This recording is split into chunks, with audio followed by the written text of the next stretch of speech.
Welcome everyone. This is the Green City podcast number 4. Our guest today is Devin Dillingham. He's the marketing and communications manager at GoRecycleUSA. Welcome, Devin. Hey, Oscar, thanks for having me. Devin, can you tell us a bit more about GoRecycle and what you guys are about? Yeah, absolutely. So Go Recycle USA is kind of a subsidiary of Catalytic Innovations. So Catalytic Innovations is an R&D company. So we focus on research and development around zinc secondaries. So there's zinc in a lot of stuff from batteries to just waste, hazardous paste from factories. There's zinc used in coating roofs to keep them from rusting. And what we do at Catalytic is we get all that waste product from different companies that would normally be thrown away, and we're able to harvest the zinc from it. Similar, we call it mining for zinc in the landfill, as opposed to mining in areas that don't need to be dug up. We can just go ahead and mine what's already been used and pull the zinc out of it. So that's Catalytic. Now, Go Recycle USA is basically our founder, Dr. Scott Volner, one day was just like, hey, we're just not reaching consumers in the way that we should.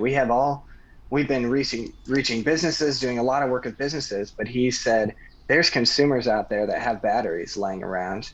So let's just reach out to them and let's try and connect with consumers. And I was hired on as part of that idea where we want to connect with actual people, and which businesses are people too. Like there's a lot of people involved in that, but it's a whole different ball game when you're trying to connect with individuals.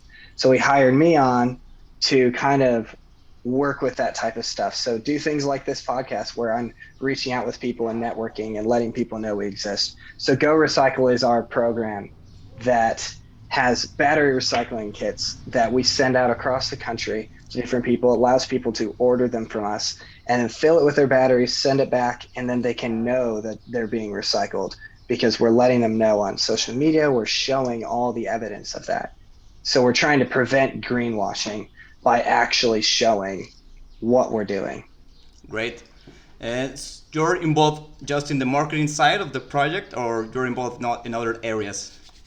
So we all wear a lot of hats at our company. So anytime you're in a startup, any sort of entrepreneurial firm, the accountant could be scrubbing toilets on his lunch breaks.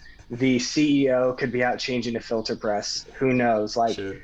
I do anything from loading trucks, running logistics, talking to people like you, or going out at fairs and connecting with people. Or I could just be cutting filter paper for our presses, anything. So I'd like to say we all do everything at our job. It's Great. basically how it goes. Yeah. It's that, I love that because it makes you involved in the company and actually care for all the people that are Right. involved. And what's your story? How did you got involved in the company? Yeah. So basically, the founder, Dr. Scott Volner, is a friend of my dad. They went to college together.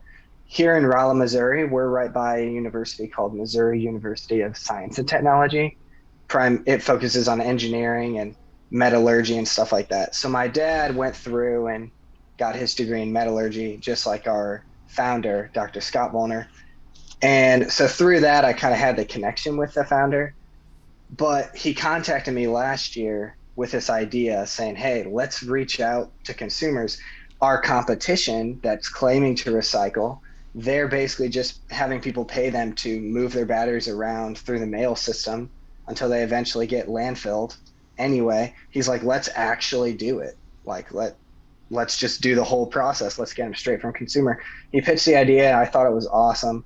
And then from then, I just started working on web development or social media stuff, trying to help him out, come up with ideas of how to reach people. So I am currently a student at Purdue University in West Lafayette, Indiana. So I'm going there for entrepreneurship and marketing. And with that, I've learned a lot of the tactics that the engineers at our company just need to tap into, right? So they've got the idea, they've got the concepts, they know what to do on that side. But when it comes to reaching consumers, that's when he wanted to reach out to me. So I've just been helping with consulting and stuff from then. And then it started doing really well. So Scott was like, hey, come on full time and let's make it happen. Great. Would you share with us like some strategies that you have used on the company that you can share with the audience? Absolutely. So, as far as strategies for reaching people, Yeah. um, first off, we'll just say that business to business sales and consumer sales are extremely different. For business to business, it's all about money, right? So if you're working with a business, they're not going to take you on as their supplier or buyer or whatever unless you beat the price of the business before. Customer service isn't a huge problem. They don't have to understand your whole thing. They're like, okay, we have a material that we need to get out of here, or we have a material we need to get in. Who can get it cheapest? So that's B2B, right?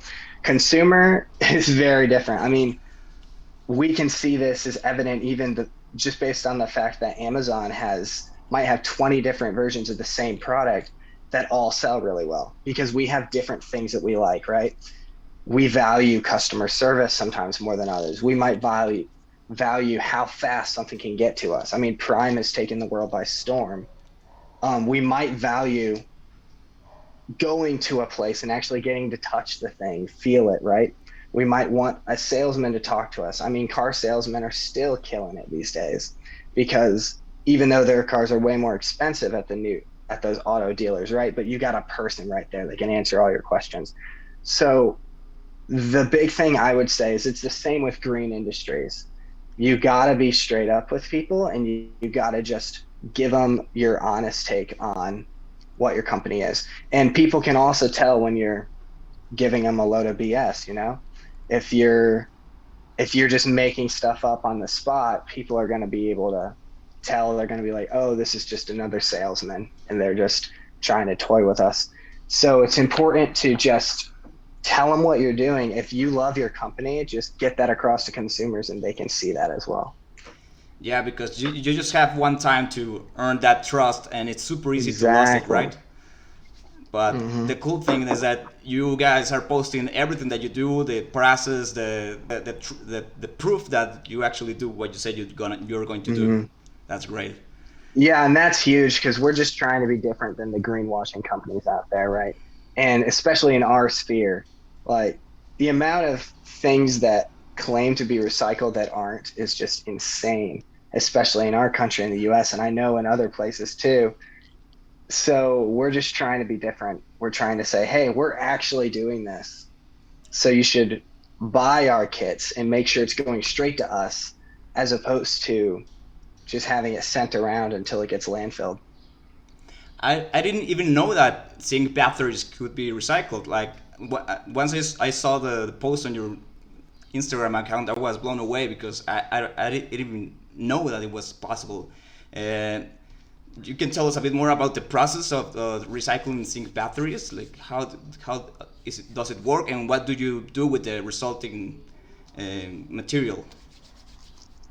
Right. So alkaline batteries are made of zinc and manganese, and they can be separated from each other. Now that separation process is the proprietary part of it, you know?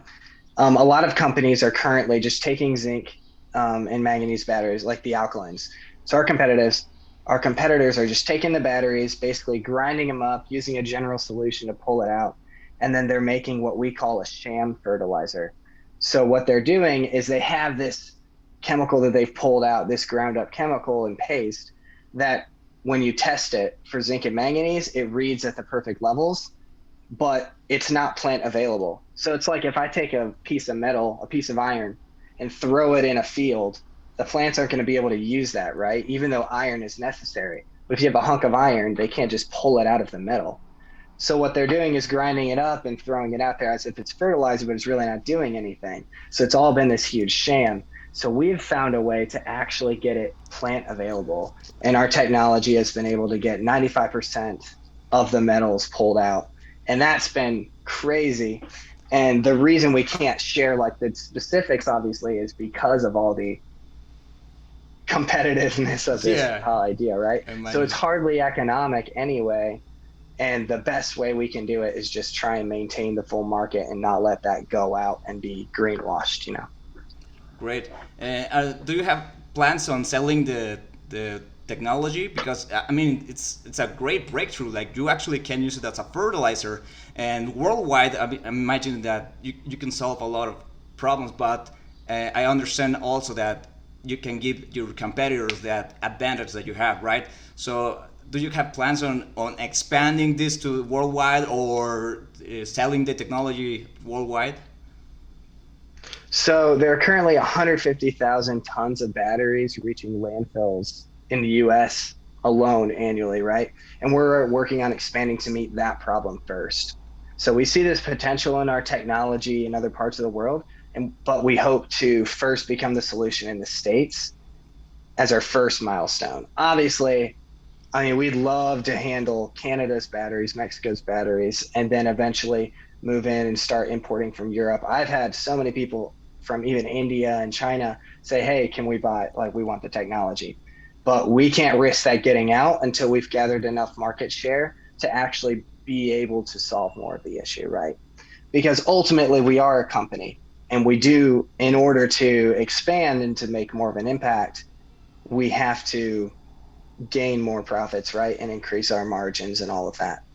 Yeah, So, totally understand, and that's what I love to have these conversations because you can talk about the business side of the green businesses. Like, so maybe exactly. people don't understand all the steps that are required to actually be profitable and continue to work. And I would love to know uh, if you could share us like how the steps, like the process to become an idea until becoming actually profitable, like for someone who's starting as a green business, what's that process like? Right. So it was interesting. My team and I were kind of talking about because we figured something like this would come up in the talk today. And my team and I were kind of breaking it down like, what is a way to get across to people and give them advice as far as just being lower waste and being more green with your business, yet maintaining profit. And one of the guys at our team was like, I don't even know why that's a question because it's just makes perfect sense that the lower waste you have, the more profitable you are. It's really interesting and it's simply logical. So the goal of a business is to make profit, right? And also to as part of that is to preserve resources, including time and money. So naturally, you want to be as close to zero waste as possible because waste is exactly that. It's waste, right? So if we're throwing out 50% of what we end up making because it doesn't meet the right specs, or we're paying to landfill all this stuff because you have to pay has landfill for all this. That just doesn't make any sense. Why would you want more expenses? So what we do is we've tried to cut corners to the more waste free side of things, and we've tried to, okay, this has been an outlet that's been producing a lot of waste, or this has been an outfit that hasn't, been green, for example, right? It's caused issues. We've had to pay all this. Let's get rid of that because that's costing us money. So even straight from an economic perspective, it makes sense to be as green with your business as possible. That's actually great because that's one of the reasons why I'm doing this podcast. Like I want to show that being green is makes sense economically, not just like Logically, yes. exactly that. So by showing your example and you talking about this, like you're giving proof to the world that it makes sense. Exactly, yeah. And our goal is to make this a viable model, like this idea of a sustainable business. We want that to be a viable model that can exist outside of government mandated recycling programs. So if we can exist, if we can keep pushing for customers to volunteer their batteries in a sense, right? Volunteer, oh, I can recycle in a cheap and effective way. If we can prove that that model exists, then that can exist for many other things. And as Definitely. soon as recycling is economic, then there's no need to force it. And it could actually be intrinsically motivated, with consumers. Exactly. And what has been the response from the general public? Like So they're it happy to do it it. took a while. It took a while because the biggest issue for us is you have to educate people because people are definitely afraid of like the word recycling now. Like no one trusts recycling anymore. And that's for good reason. I mean, greenwashing is such a thing. You're involved with a community on Instagram. You see like all these people trying to say, oh, we're doing this and this. And then there's other people on Instagram saying, don't trust these companies. So it's like, what is real? So that's been an issue. And like I said, many of our competitors are doing this sham recycling, right? So we really have to first push that down, say, okay, we're really recycling. Oh, how are you recycling? Okay, we make fertilizer out of batteries. And people are saying, whoa, whoa, whoa, whoa, whoa, not on my plants, like batteries. So then we have to explain and show the purity and how we're actually able to get less ppm of nickel and cad and lead and all this than even Miracle Grow, and how we're able to do that because we're taking pure materials instead of just mining and putting in like, but it takes so long to educate that sometimes we've already lost the customer before then. And that's been our biggest challenge is whenever you're doing something that's out of the box, it takes a long time to convince people that it's the next move, you know? Okay, so that's an interesting point. Like, how are you tackling that being out of the box and people taking time to understand the technology? Is just education, or what practically what are you doing?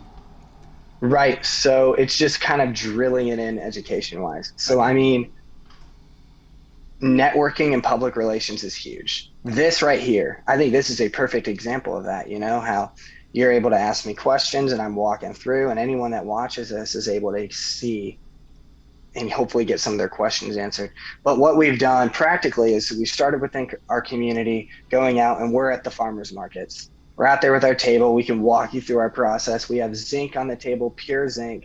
I can pick it up. They can hold it in their hand and be like, yeah, this was taken from batteries and this is purer than you can mine it. Like right here, you can see it, and walk them through the process. And then they're sold, right? They're convinced. And we got people buying fertilizer that don't even have a garden to spend it on. But they're like, I just have to get this. Like, this is so cool. Okay. But it's And hard to do that online. well, I imagine it's like a customer at a time, right? It's like little one at a time. Yes, but we have definitely been growing. Okay. We've had a really linear uptrend of So each month. it's slow but steady. Exactly. Yep. And it has continued to increase each Great. month. Do you So have it's like, good. yeah, yeah, I imagine. And do you have any like plants or gardens that you have actually used your product, your fertilizer Oh on? yeah. Okay, that's Yeah, great. so our founder has a homestead, so he homesteads and does like he has all his chickens and cows, and then he's got a huge garden and farm area, and he uses it on everything and swears by it. So he's been making fertilizer at our plant for years for his garden. He's like, okay, let's start selling it S- because why buy stuff when we've already at our plant we make it all the time for our stuff. Great. So it's completely safe for animals, for plants, for humans consumption. There's not a problem once it is a fertilizer, right?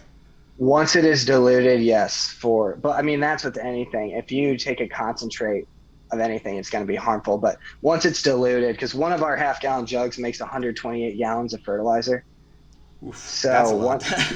yeah, a tablespoon per uh, gallon of water. So once it's in that diluted state, yeah, you spray it on your plants, and you can do that on plants you eat.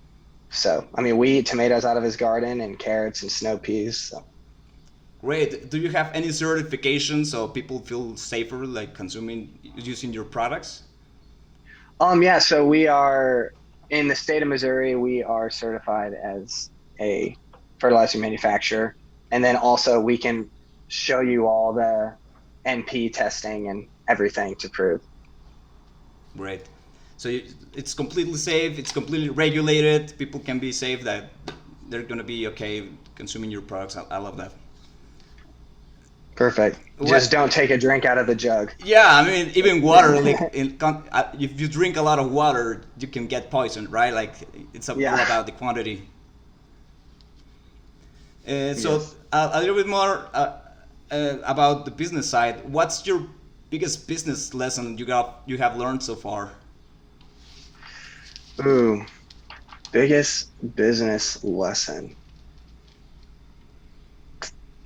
Yeah, so I think it just really goes down to you have to truly believe in your product and you have to truly be passionate about it because you can tell if someone's not.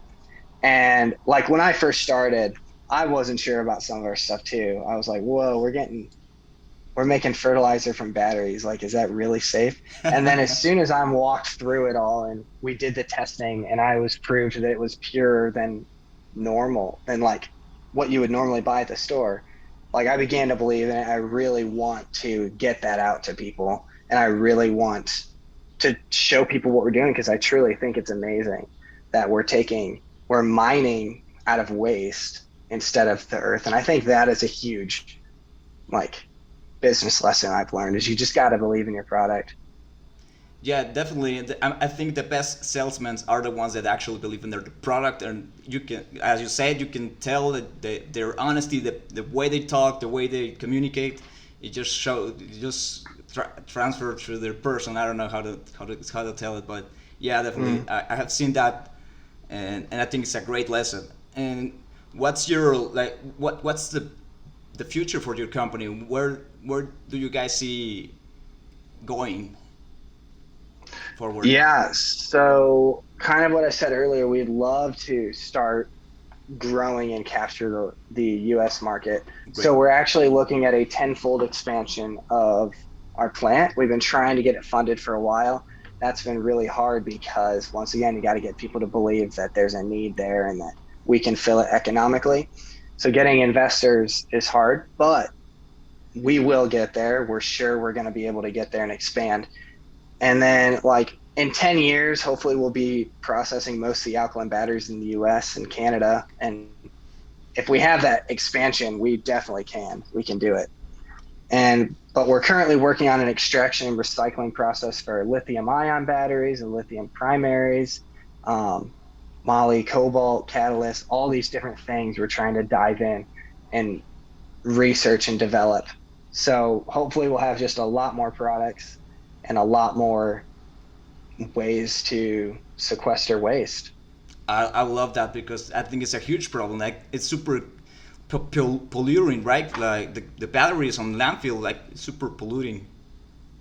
So Hmm. so it's And a if we can be getting all of them coming to us instead of the landfills, or even 10% of them, I mean that's still a big deal. And if we can economically take those and we can prove that this exists, that this can work, and that there is a viable solution to waste that doesn't just cost the people of America and the world money, but can actually innovate and create products that people love and need. that's a great mission for a company.